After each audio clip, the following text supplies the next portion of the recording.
Uno de los vacíos en cuanto a información, en cuanto a tu opinión, tiene que ver mucho con el quiebre que se produce con el Partido Comunista en el año 1987 y que inicia un trabajo muy distinto en términos de su base ideológica.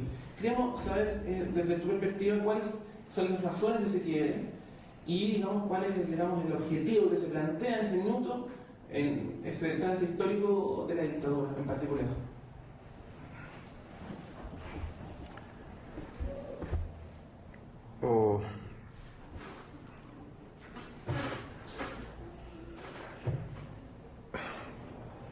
Un poco complicado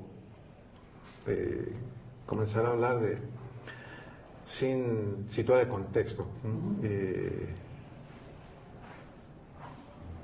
Y para mí también es un poco complicado intentar aquí contextualizar todo, ¿ya? De lo que pasaba en ese momento en el ámbito nacional, el año 87.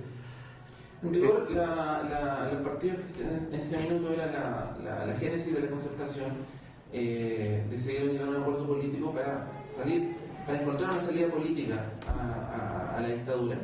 Y de alguna u otra manera el Partido Comunista también adhirió a la salida política, ¿cierto? Para terminar con el plebiscito en 1988.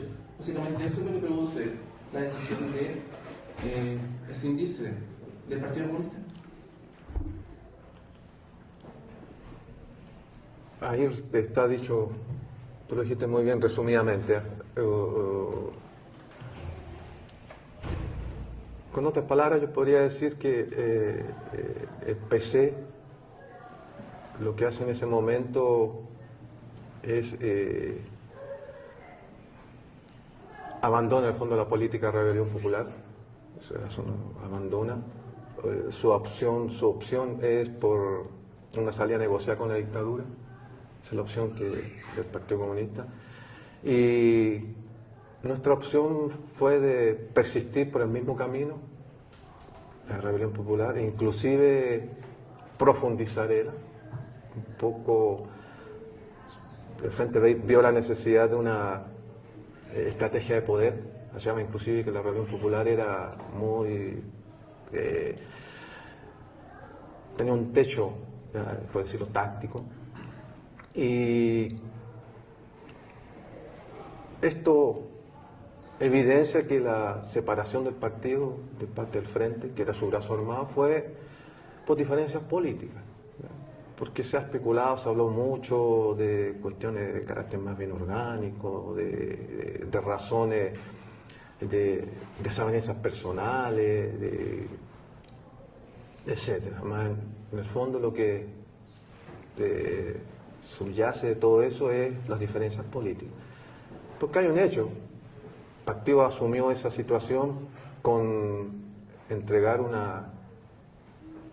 prácticamente una orden para el Frente, de hacer unos cambios en el Frente, inclusive de quien era el máximo líder de nuestra organización, inclusive tomó medidas orgánicas del partido. Y el caso de Raúl Peregrín, que era conocido como José Miguel, él tenía que salir de su cargo. Entonces vemos que esa era una maniobra para desarticular al Frente y para arrastrarlo, digamos, a esa salida por la opción que el Partido Comunista había elegido.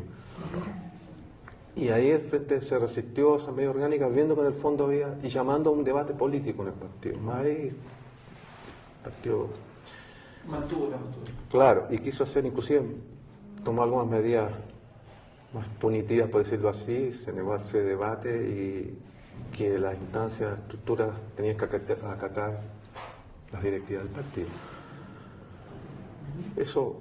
¿Cómo afectó eso a la composición que había en ese minuto del Frente, en términos de si esa decisión que toma el Partido Comunista es, de alguna manera unilateralmente, afectó, hizo que algunas personas se retiraran, efectivamente abandonaran al Frente y se alinearan con la posición política del Partido Comunista?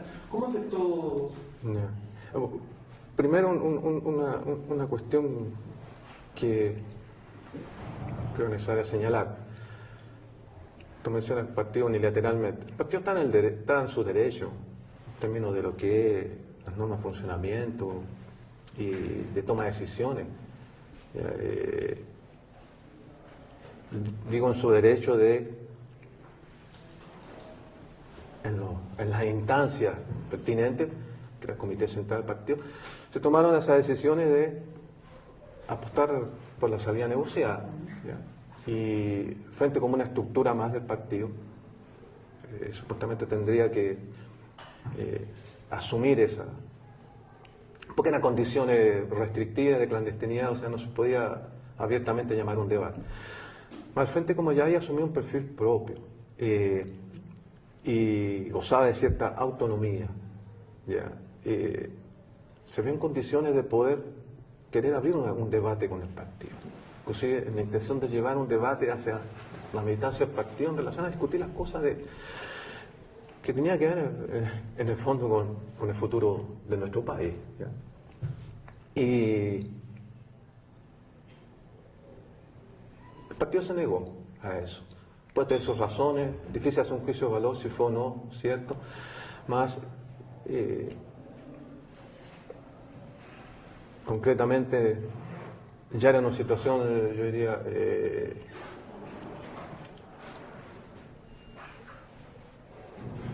sin retorno, una situación sin retorno. Habían dos caminos diferentes, el Frente había madurado, el Frente ya aparecía orgánicamente como brazo armado del partido, más tenía su perfil, ya no eran militantes comunistas cumpliendo función o labor en el Frente, ya eran rodriguistas, ya se había producido en nosotros una transformación y veíamos una diferencia con respecto a militantes comunistas, sin decir que nos podíamos sentir superiores a mejores, no eso, sino una diferencia en cuanto a nuestra percepción de la política, en cuanto a que más que decir había que hacer, veíamos que con cosas concretas se producían ciertos cambios en un contexto de dictadura, ¿ya?